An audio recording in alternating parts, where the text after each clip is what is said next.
2, 1.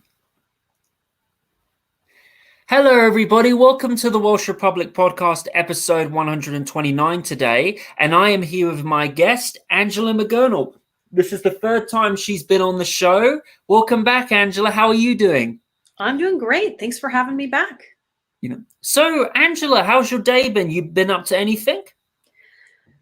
Yeah, I mean, just the typical Libertarian Party work, making calls, talking to reporters, helping staff out, getting the convention launched. That happened today. We launched our national convention website. A lot of good stuff, a lot of fun stuff. Oh, that sounds really cool. Anything else you've been up to today? Like, how's the weather doing in Texas at the moment? It's hot. It's very hot. I went outside when the sun was behind the clouds a little bit, taking care of the baby Arthur, hanging out with him. Sometimes I'll strap him up while I'm doing work or calls. Just that kind of stuff. Just regular day stuff for me. Yeah, I've seen on your Twitter, like, your baby's really grown up a lot, like really, getting bigger. I also noticed that your baby, also has the same eyes as you too. Thanks. Yeah, he's getting close to 10 months. He's huge. He's like, I don't know, 20, 23, 24 pounds at this point. He's a big old baby. Yeah, everything's been all right here, Angela. Right now in New Zealand, well, the weather here it's spring. It's kind of subtropical. Mm-hmm. But we've got the elections coming up, and the New Zealand debate just happened. I don't watch it because New Zealand, of course, is controlled by the bankers and the elites, the same people who control the United States. And it was between Chris Hitchens from the Labour Party, which is the left party, and you got Christopher Luxon, which is National, which is the Conservative Party, and clown show, absolute clown show. Yeah, that's sadly that seems to be the way it breaks down in most of the English-speaking world. Just the Western world. Yeah. So, Angela, tell me, how has your work been with the Libertarian Party, and like, how is things coming along with, trying to find the nomination for the Libertarian Party? Have you been impressed with what you've seen so far? I think that things are starting to pick up. We've got a lot of candidates who've announced. Most recently, we had Michael Rechtenwald. You've got Josh Smith, Mike Termott, Lars Mapstead, and Chase Oliver. Those seem to be the candidates with the most name recognition and pull internally. You've also got Chris Franzella, who is a candidate. He's a singer in a metalcore band. So that's really interesting that he's announced. He hasn't been really active in the party prior to his announcement, but he's interested, and that's cool because it means more musicians and people who are like culturally relevant might start looking at us. Yeah, it's pretty cool, Angela. Sorry, Angela, can you hear a noise outside? It's just the rain a bit. No, I don't even hear it. Yeah. Well, so far in the libertarian debates, what do you think has been the biggest, issue when it comes to libertarian debaters? Like the one issue that every libertarian seems to be, getting with at the moment that they should be focusing on. I think you've got a couple of things that are really at the top of everyone's minds. It's going to be, what's your position on vaccine mandates and lockdowns, and are you going to be able to message about it strongly, or are we going to get kind of weak compromise messaging on it? And what's your position on war? Can you message on that really strongly, or are you going to get weak compromise messaging?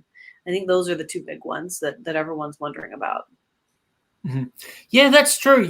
So obviously right now, the United States, government debt has now gone to 33 trillion.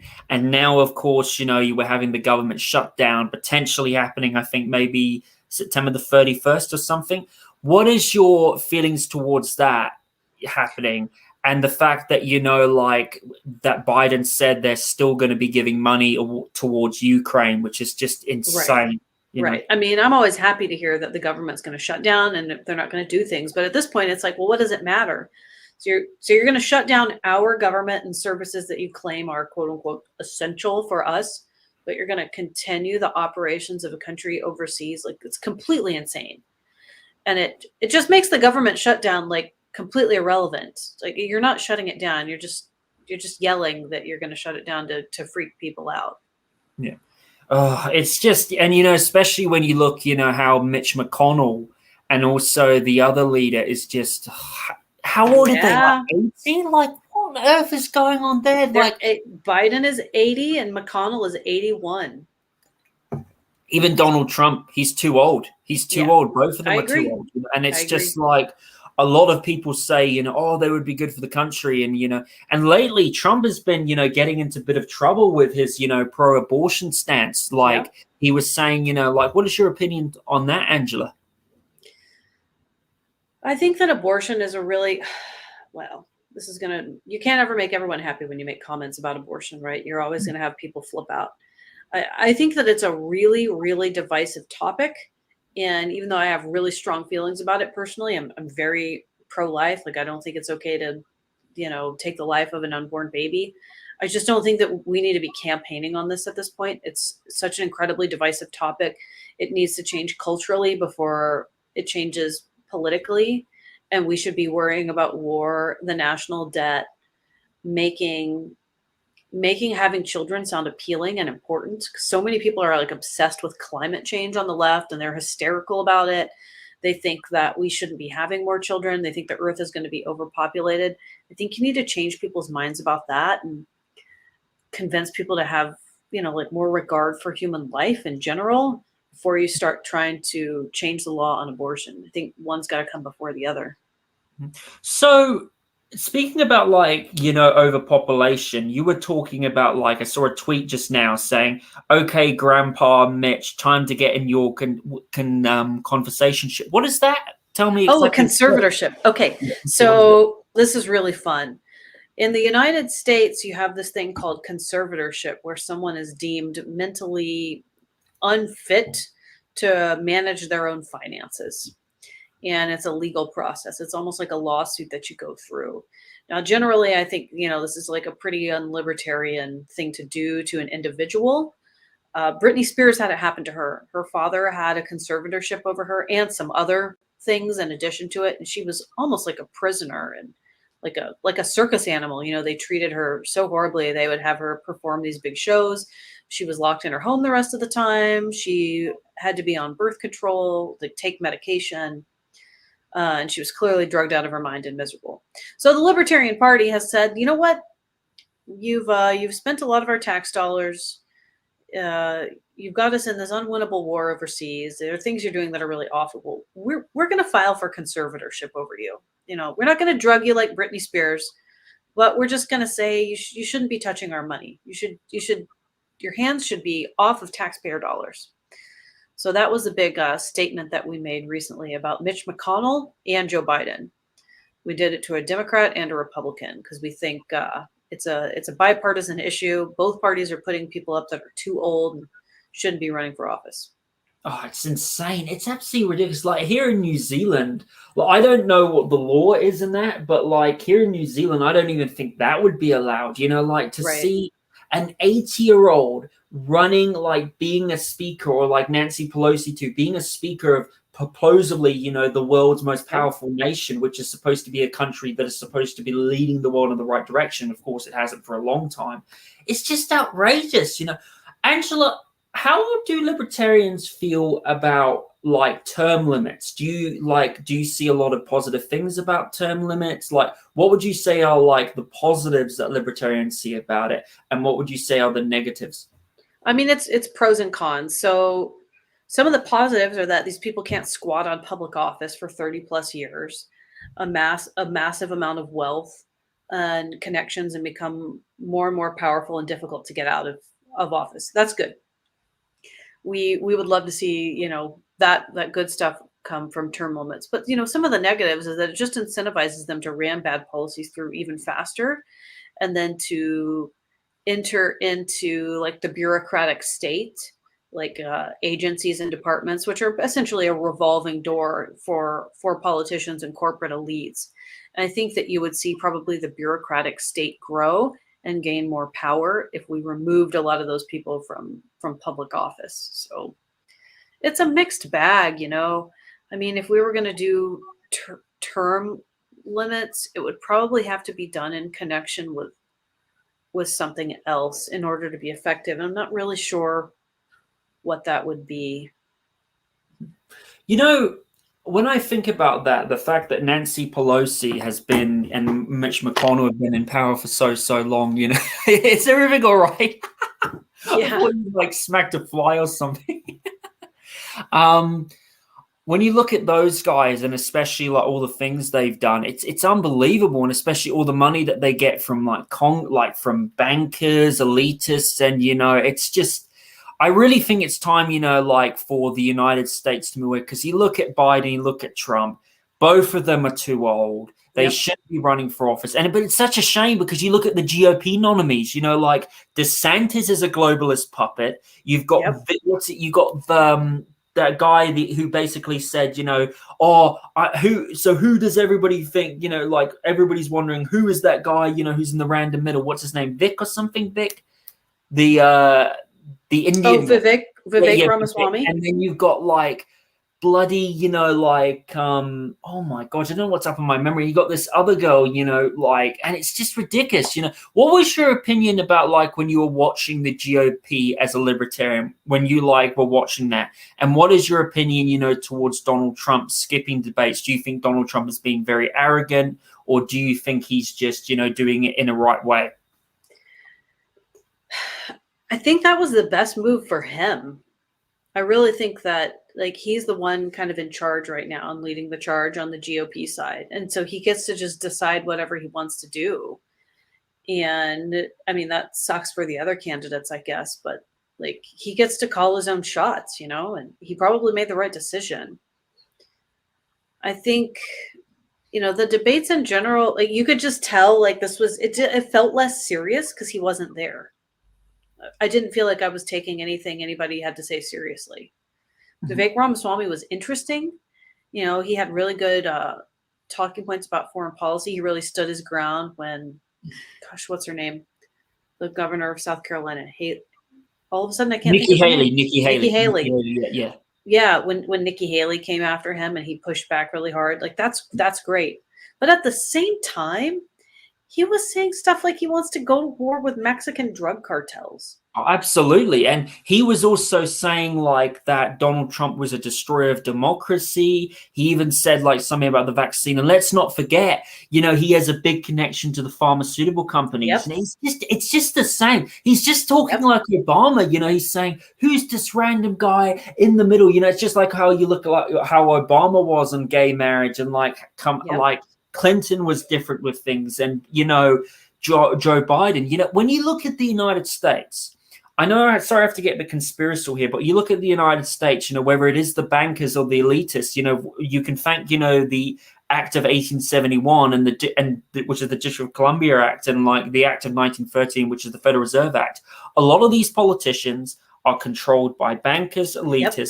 Doesn't matter what, side of the Republicans or the Democrats. There's always going to be one that's good, but it's just they're repeating the same thing. They do this thing, or they'll say, "Oh yeah, it's like Trump." 1 minute Trump, it will be like, "Oh, I'm all for gun rights," and then he's like, "No, I'm going to put ban on guns," and it's just, yep, it's ridiculous, Angela. Absolutely, and a lot of people say that Vivek Ramaswamy is owned by BlackRock, essentially. I think it's interesting. Even so, let's say you set out to create like this large corporation, you undertake this financial enterprise, it becomes profitable, and then people you don't agree with come and they buy it all up. Yeah. Your shares. And you don't even do it intentionally, but you become captured by their interests. Because if you do anything that upsets them too much, they can break you financially. And that's a really difficult place to be in. But I think it's a place where a lot of conservatives are. And it just makes it really challenging to trust them if they get into office. Like, you're controlled by BlackRock and biotech. Even if you don't like it, it's just not a good place. That's not where I want our political leader to be. One thing I've noticed that a lot of, people have pointed out that Donald Trump, a lot of people think he's afraid, to go on the debating panel because people ask him about Operation Warp Speed. Because if you think about it, a lot of Trump supporters will say, "Oh, he didn't create the vaccine." But hang on a minute, Donald Trump, he said he would fire Fauci, but he praised Fauci. Praised Fauci. He praised the vaccine thing. And it's like, it's outrageous, to think that he would be against that. Yeah, he did not do a very good job with that one. I mean, his base has largely turned on that, and like I don't know what he has to say for himself. Several months ago, he was still telling people that he thought the COVID vaccines were like the best thing, and they were wrong for disagreeing with him. And I think a lot of the people who supported Donald Trump, like, so a lot of people in the United States who supported Donald Trump were former Obama supporters and they were Yeah. former Ron Paul supporters. They're populists. Like they know when something's off with establishment politicians, but they don't really have like a solid ideological foundation. They're not like libertarian or classical liberals. And I think all those Trump supporters who were populists, they're going to just jump to Robert F. Kennedy Jr. because that guy's opposed to vaccines, or at Mhm. least the mandates, and the COVID vaccine. And he's going to say what they want to hear, and he's going to take a strong, courageous stance on it. And Donald Trump is not. He's just like avoiding the topic. Oh yeah, of course he's doing it to win votes, Like Yeah. right now, Donald Trump also said, like a month ago back, that he wants to ban Marxists and communists. Sorry if I got the pronunciation wrong, and socialists into the country. And I'm like, well, mate, that's unconstitutional. Like, come on, mate. You're supposed to be, freedom of speech. And Yeah. it's so irritating. What really frustrates me, Angela, sometimes about Trump supporters. Not saying they're all bad. I got friends with Trump supporters. Sure. Nothing against you guys. It's just I'm saying my opinion on this.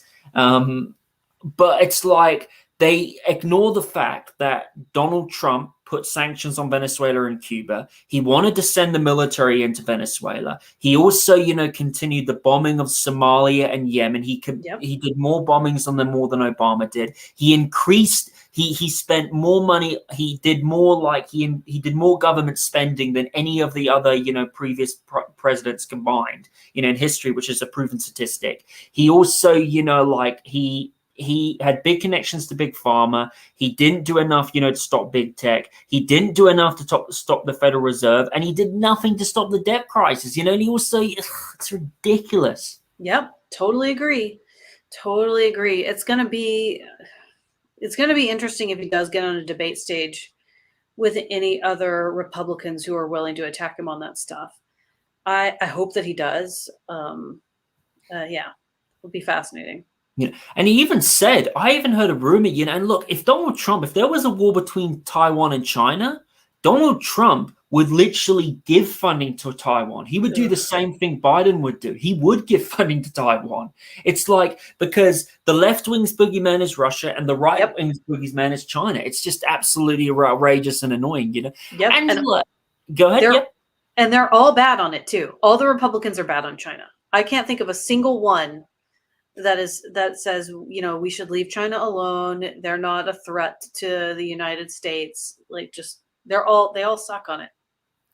So, Angela, if you were on let's say that stage as a if you were on that stage saying things, to the GOP candidates and saying things to Donald Trump, what would you love to say to Trump if you could debate him? On China? No, on anything.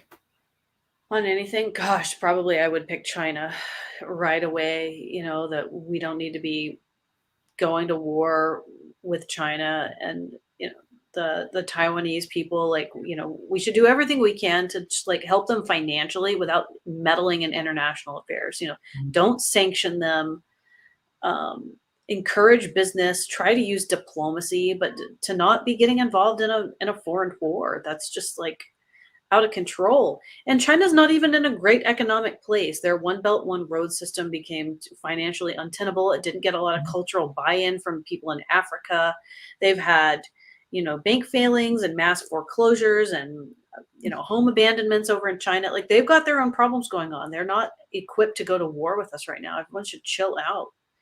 I'd probably go to town on the drug war too. I mean, how nuts is it to want to go to war with a group of people that are here in our country who also happen to have a bad habit of beheading people back in their home country? That would be completely insane. It would be such a violent conflict.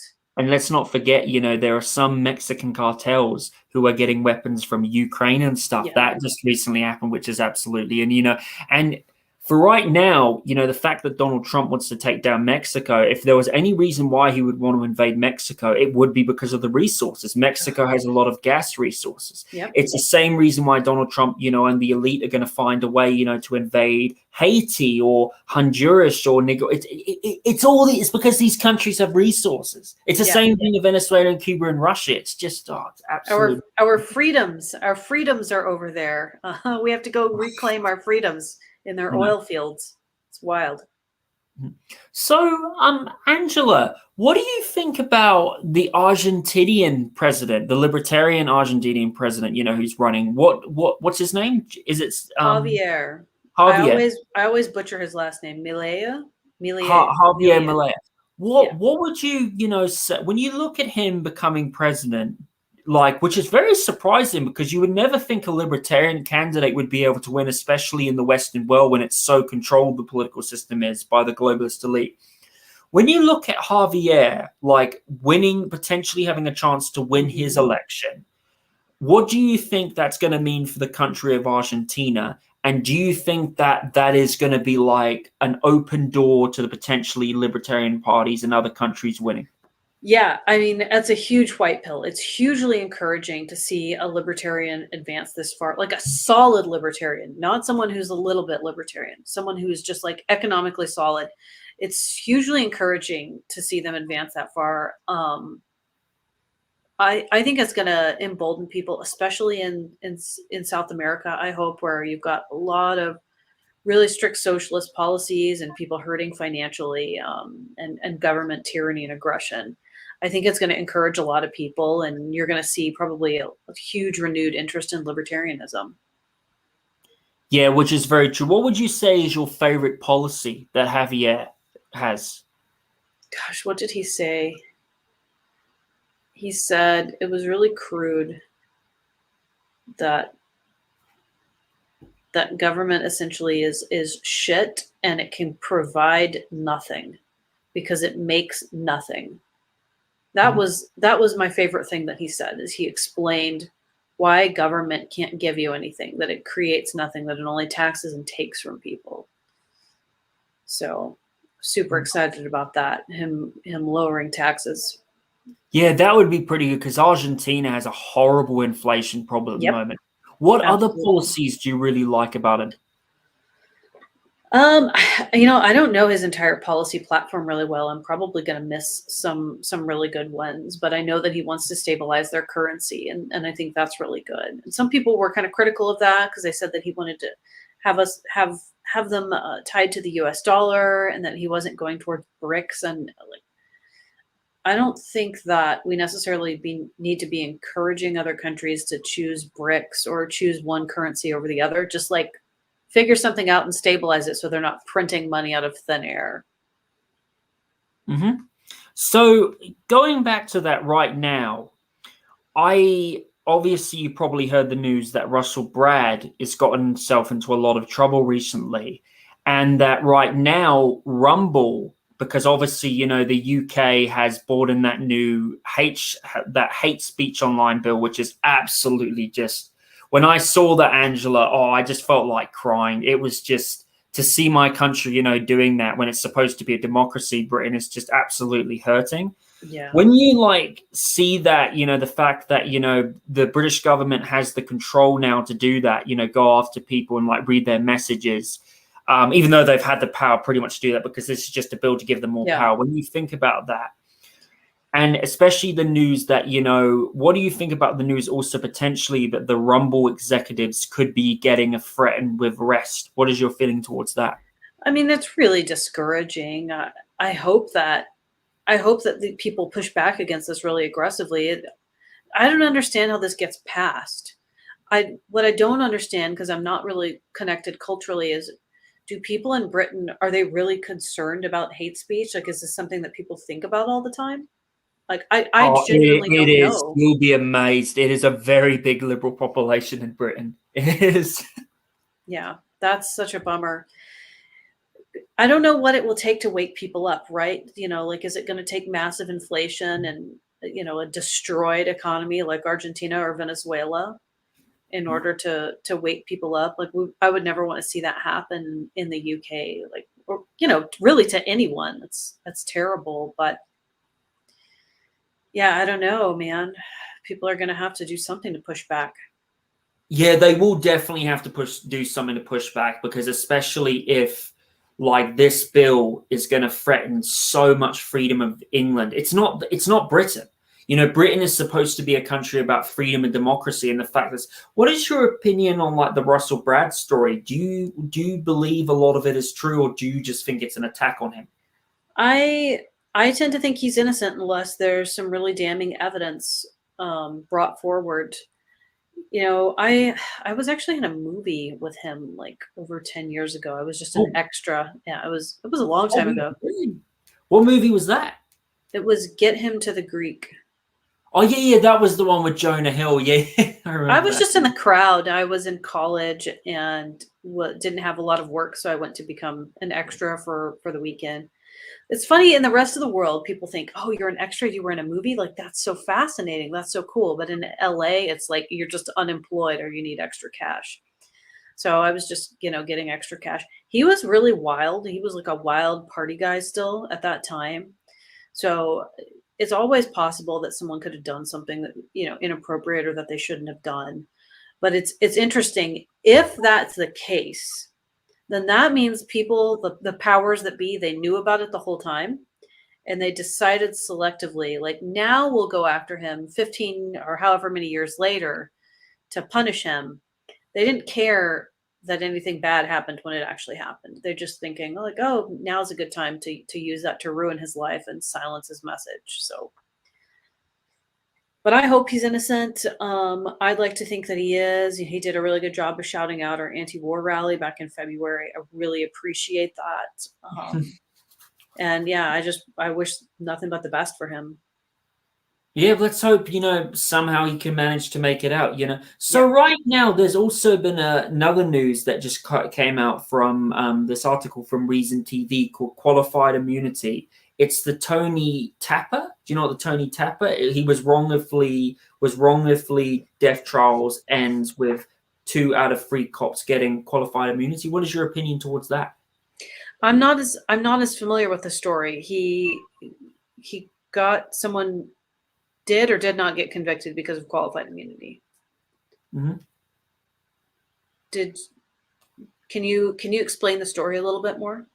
So it said here, basically he wrongfully, got death trial, ended with 2 out of 3 cops getting qualified immunity, and it's also at the heart of Texas, a civil trial concerning Tony, who died during a medical health crisis after 911 was called in August 2016. Was an appeal made to the jury by the legal defense counsel of the senior assistant, of that justice. You know what that is, or not really? I haven't heard that much about it. I should find out more though, since I live in Texas.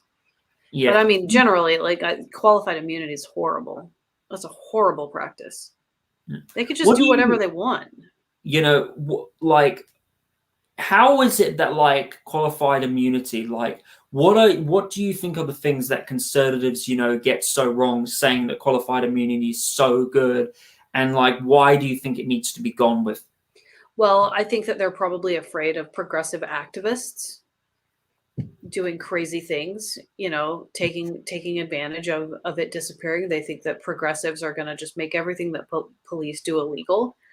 But conservatives, like, the police need to do several things, right?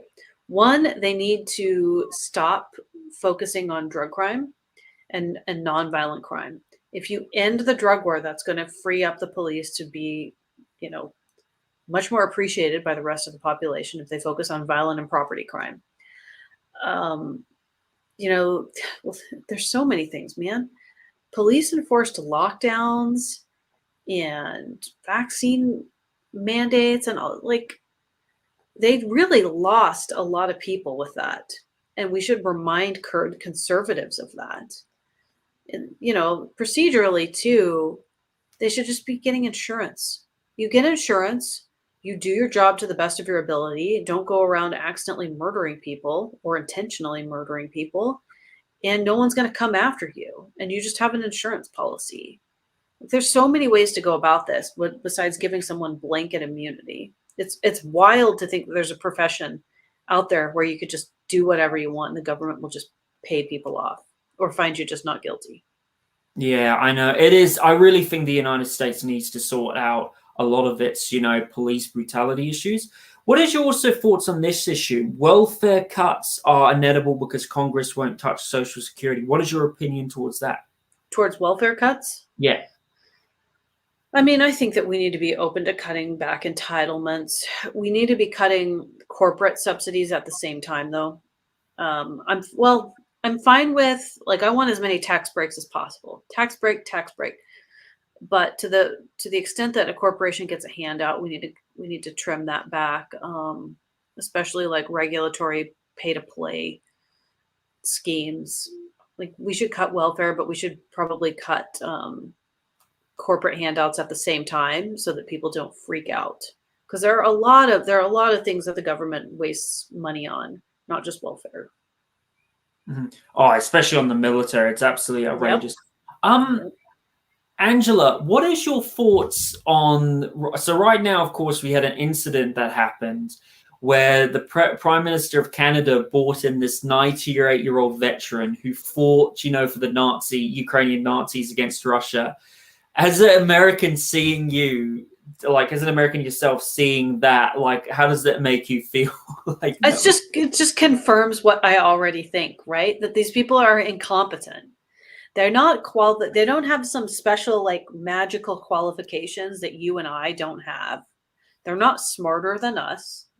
They just were connected to the right people. They're willing to do enough dirty things. They had money, and so they got elected. Like, it just really, like, pulls away all of the mystique or, like, mystery surrounding these people. They're just idiots. It's just idiots. It's like some idiotic thing that someone's drunk uncle would do at Thanksgiving, right? And then everybody's embarrassed. They're like, oh, that's just Uncle George. Don't pay attention to him. Except it's the Prime Minister. Like, it's not your drunk idiot uncle. So crazy. And especially the Vice Prime Minister of Canada, like the fact that she had, family members who died in the Holocaust, and for her to do that is incredibly disrespectful. And I heard a news report, like, take this with a huge pinch of salt, by Redactive, where they were saying potentially Trudeau might resign. I mean, this has caused a huge backlash. And I feel like, in a way, Angela, this is going to wake people up to the neo-Nazi problem in Ukraine, because a lot of Westerners are starting to wake up. Because it's so frustrating. It's so frustrating how you and me and other people would saying, "Oh, Russia, like Ukraine, is a massive Nazi problem," and then there's so many conservatives who'll say, "Actually, no, it doesn't." And then now they're talking about it now, and we're like, "Are you kidding me? We've been saying that for problem. We've been saying it for last year, and now you guys talk about it. It's just ridiculous, especially how they like cheer Stefan Bandera, who was like, this guy who was just a maniac, especially how he's a lot of streets named after him and stuff. It's just. Yeah, I hope that it becomes unavoidable. I mean, the New York Times has written some ridiculous articles about it too, and trying to explain it away. Like, yes, there are Nazis, but it's not what you think, and trying to call it different things, or Nazi means something different over there. No, we all know what it means. Like, let's not try to lie about especially if you talk to the people of like Donbass and Donetsk. If you look at people like Eva Barrett, and also like Laurie Spencer, shout out to her. She does really good content on this, especially when you look at the work she's done. You look at people like Alexander Dugin's daughter, and like Graham Phillips, and people who have been there and exposed the crime, like the Ukrainian Nazis killing a lot of the innocent kids there, bombing them since 2014. And the fact, all that taxpayer money is going towards them. It's just absolutely ridiculous. Like a country like your country that's collapsing infrastructure, collapsing welfare, collapsing healthcare system. If you guys spend all of that, if you took all the military money away from the military, the United States, I can guarantee, if it got rid of the bankers, got rid of the elitists, the United States would have a great healthcare system. It would have a great infrastructure system. It would be amazing, but it can't do it. It cannot do it as long as you have the Federal Reserve and the bankers controlling everything. It's just absolutely ridiculous. Totally agree. The other thing that's interesting about the Ukraine war is, like in the United States, all the progressives and far left people, well, most of them, except for the anti-war left, they all side with Ukraine, right? They want to push back against Russia. Russia's the aggressor in their eyes, and that's very black and white. There's no like, well, what about the United States involvement? That doesn't exist in their minds. But they don't ever talk about why the Ukrainians dislike the Russians so much. Like they won't talk about like the threat of communism or who Nazis were fighting. Who were they fighting, in World War II? It's interesting because so many people here love communism and they've romanticized it and they've romanticized socialism and the USSR is so weird to me how they're literally side with Nazis, but then also like refuse to argue against communists. Very strange when they are communists. I think that it's mostly because people have obviously, what we've been seeing is crony capitalism. If you think about it, America, now look, you may disagree with this, but personally, I think that China and like Singapore and Japan are doing capitalism way better than the West is. Like the United States hasn't even been capitalist probably for nearly 20 years. It's been crony capitalism, especially when you look at like how BlackRock controls everything. Yep. Even in New Zealand and Australia, especially with how difficult it is to get a job here, and especially when it's supposed to be a free market. How is it supposed to be a free market when you can't get a job easily? It's just absolutely outrageous. And, it's like that's why many people will go on to become economists or socialists because they will look for ways out. It's just like how some conservatives, when, they'll either become libertarian or independent, or they'll go to the far right. It's because when people lose faith in something, they'll change. They'll get desperate, even if it believes. See, this is the biggest issue with the Conservative Party right now, Angela, is many people in the Conservative Party will say they're Christians, but they're not. They'll say they're this, but they're not. And they'll follow stupid people like Sneeko or, some other clowns like Nick Fuentes, who they think they got all the options. At the end of the day, they're nothing but grifters and liars. It's just absolutely outrageous, Yep, absolutely. Absolutely. No one's like serious and authentic about their political allegiance when it comes to like the two major parties or the left and the right. I don't know. It's like it's all fake. It's all fake and contrived. What would you say, like, with the upcoming when is the libertarian debate? The Libertarian National Convention, where we elect our presidential candidate, is Memorial Day weekend. So that's the end of May next year. There will be a handful of debates happening at smaller state conventions leading up to that. So candidates will be traveling, they'll be working to get into debates and meet with delegates. And there will be plenty of media appearances and things like that as well. Sounds good. What would you say, like, out of all the subjects they're going to debate on, are you most interested, to hear the debate on? Like, what subject do you think is going to be the most interesting one? I think issue coalitions. So I think everybody's in agreement. Taxes are terrible, right? Most everybody's going to say they're anti-war. You're going to get a couple of people who are going to, I think, have bad takes about it, but it's not going to be interesting to me. I already know what everybody's going to say. I know what people are going to say about vaccine mandates and lockdowns, even if I don't agree with them. But what I don't know what people are going to say is how they feel about issue coalitions and working with people on the left. Because from my perspective, we're talking right now about Nazis and communists and socialists. Like, I've got some concerns. I've got some concerns about people in the United States. And too many people are focusing on grifting and lying. How do we change their minds, right? Like, I don't want to be up against the wall.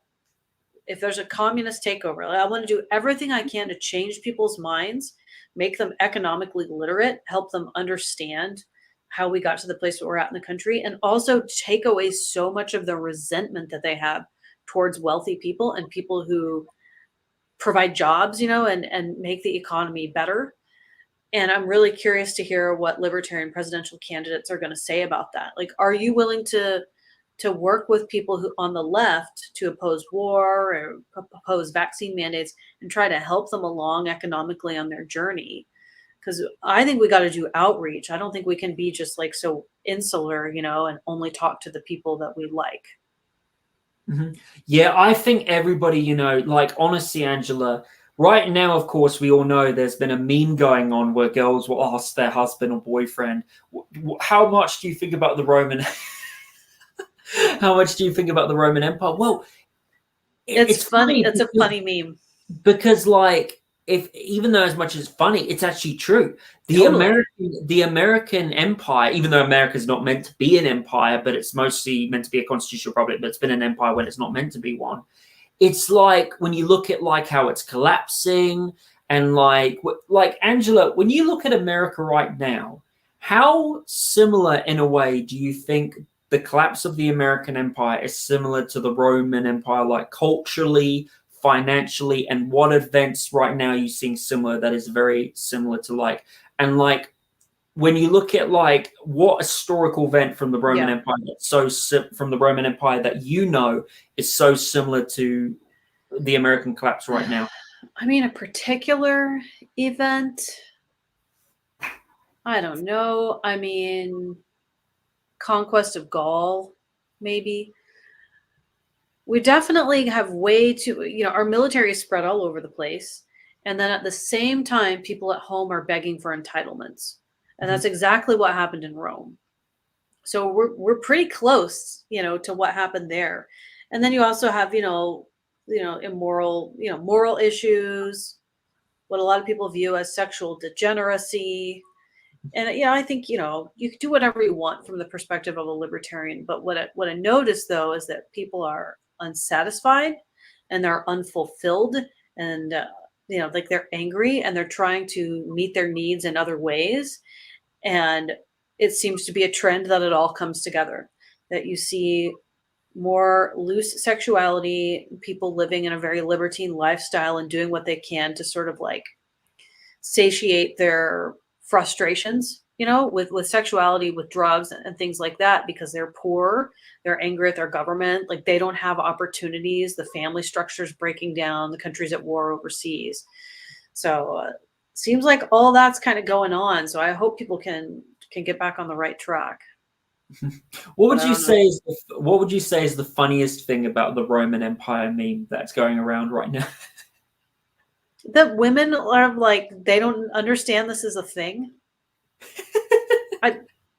So I ran for Congress in 2017 in a special election as a libertarian, and there weren't really any other elections happening at that time in the country. Maybe one other special election. It was before the midterms.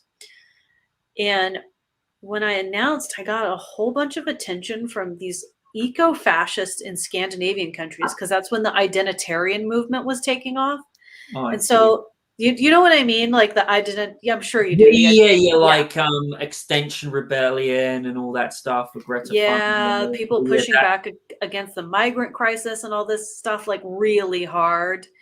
And they would send me tons of things about the Roman Republic, and because they were interested in American politics. And they'd be like, "Oh, libertarian, probably a degenerate, but you're still the best thing for your country. God bless you. Good luck to you." It was the weirdest thing. Like they were like, "Oh, degenerate." What would you say are like all the messages they sent to you? Like, was the funniest one? That one was pretty funny, especially calling me a degenerate, sending me things and asking. There were all kinds of messages about like the identitarian movement in Scandinavian countries. There was one account named Peach, and it was a guy who called himself an eco-fascist. He was all about environmentalism, but only for white people. It was so bizarre. And he like didn't agree with my politics, obviously, either. But somehow these people hear the word liberty and they think it's like going to be better. But even though they're open fascists, I don't know. They were like, "Well, it's better than what you've got going on now, so we support you." I was like, "Ooh, I don't know. Thanks, I guess." Very weird. Oh, that must have been so funny. It was really entertaining. It was like, whoa, Mhm. please stop messaging me. And then the account got banned later. Big surprise. He's like posting Nazi stuff on Twitter. What the heck? That he calls himself an eco-fascist and he's doing that. He sounds like a blooming troll. It was so weird. Yeah, and then the Iranian fascists were also messaging me on Instagram. There was a whole group of Iranian fascist teenagers. Mhm. Angela, when I look at libertarianism in the history of like every empire, what would you say, like out of all the great empires in history, was a great example of a libertarian society? Well, early America, absolutely. Like 1776, the late 1700s to early 1800s, I think were like a really great time. Um, let's think about that. Caught me off guard. What are some other And really good eras? It's Western civilization, man. It's would you there's say like almost nothing like French? it. Would you say the French, the Spanish, the Greek Empire were like that? Yeah, I mean, for its time period, right? Like, I think the Greeks were definitely onto something. The Romans had a good thing going for a while. But the reality is that throughout human history, we've had war, we've had slavery, you've had famine and disease, and now is like the best time to be alive. It's the best time to be alive. So even though there were some more libertarian leaning moments throughout history, like nothing is as good as it is now. It never could be, and so I hope things continue to improve and that we continue to move in the direction of individual liberty. I get a little concerned over the last 3 or 4 years, but Oh, hopefully, everybody is, it is yeah, scary. Well, if you think about it, we are kind of living in the end of the American empire. I just don't know if the dollar's going to be able to survive because it's not backed by anything. I So, know. you know, Yeah. well, it is going to be a multipolar world where China will probably be the world superpower, probably, Russia too, but it will be a reset, which will be a good thing. So, Angela, is there any news about another Rage Against the War Machine rally coming up? Yes, we are going to be having another rally on President's Day weekend in Washington, D.C. Defeat the deep state. We're going to be talking about the deep state, the CIA, the FBI, the IRS, the NSA, all of that bad stuff, and how it props up war, unending war overseas, and how it's a threat to the American people at home, too. I'm super excited. We're planning it already. Mhm. Sounds really good, Angela. I just also wanted to point something out. I saw on an interesting article that from Bloomberg Business says the CIA is building a chat GBT style tool for the spy agencies of the United States. Can you believe that they just won't stop, eh? Like the CIA and FBI. Yeah. And also, what is your opinion towards, John F. Kennedy, Robert F. Kennedy Jr. being potentially assassinated? Do you think there was like a deep state connection there? And what is your opinion on the guy who almost assassinated him? Yeah, it freaks me out. Um, I am concerned for his safety, regardless of whether or not we think he should, he's a good candidate or, you want him to be in charge. Like, I am concerned for his safety. I hope he'll be okay. The guy who committed that, attempted, well, do we call it an attempted assassination? He showed up with a gun. Mhm. He's already out on bail, so something sketchy there. That is absolutely screwed up. It's Yeah, like, well, they're afraid of him because Robert F. yeah, Kennedy would want to do what John F. Kennedy did, and the banking absolutely. system and the elite system, and I think that would be a good thing. Like I really think it would be. Yeah, I've spoken to him, and when we had a conversation, he was a really nice guy, and he seemed very interested in reforming those agencies. Now, from my perspective, you need to abolish them, but I think for anybody working high up at the CIA, the FBI, any of those agencies, they don't want to hear reform. They want to do whatever the hell they want to do, and so yeah, they're going to oppose him aggressively. Angela, what would you say are your biggest doubts on Robert F. Kennedy Jr. that you think a lot of, Robert F. Kennedy, especially hardcore of his supporters, seem to miss? Well, he's running a campaign as though he was a Democrat like 10, 11 years ago. Because 10, 11 years ago, it was a completely different party in the United States. They hated big pharma. They were highly suspicious of drug companies. Mandatory vaccine never would have flown back then, back in like 2012, 2013. That would not have happened. He's very much in favor of regulating things for the environment, which is not how I like to go. I think innovation is great, and that's the best way to protect the environment and to keep, pollutants and particulates out of rivers and streams. He wants to do something like a plastics ban. I don't think that's a good idea. And China does a lot more dumping of plastic in the ocean than the United States does. So what good does it even do us, really? Like, it doesn't help. Yeah, a lot of the regulatory stuff I'm not on board with. He sounds like he's coming around on the Second Amendment. So is he like an anarcho-capitalist at this point, or a Second Amendment absolutist? No, but he's not a gun grabber. So I appreciate he's moving in our direction on that. At least he's not done like a tax bill, which Gavin Newsom just did, which was absolutely outrageous. And also, Angela, Laura Loomer did a very brilliant thing on her Twitter where she said that like potentially Gavin Newsom has been meeting, and she basically said that Gavin Newsom could be someone, who the deep state might come in to replace Biden. So maybe we might get Gavin Newsom and Michelle Obama as the vice president. So evil. I moved to escape him, and then he follows me. He's a tyrannical psychopath. People need to not vote for him. We'll see what happens. I hope that he's really unlikable and that he turns a lot of people off, because he's done some awful things in California. So, Angela, of course you got to get going now because your baby's downstairs, which is fine. What is the last thing you would want to say, on this show today? What is the last thing you want to say to all your fans and libertarian people out there? The Libertarian Party is doing some really awesome stuff right now. We have launched Operation Warhawk Removal. We're going to be chasing the worst foreign policy offenders, the worst war hawks out of federal office. So stay tuned. You're going to see some really cool stuff happen over the next 6 months from the LP. And obviously, if you want to join, donate, please donate, get involved, visit lp.org. We've also got a National Libertarian Party Discord. And if you're an international libertarian, we have a channel where you can hang out too. Mm-hmm. Well, anyways, thank you very much, Angela, for coming on. Before we go, where can people find you? Oh, you can find me on Twitter at Angela for LNC Chair. I'm also on Patreon, Locals, and Substack. Mm-hmm.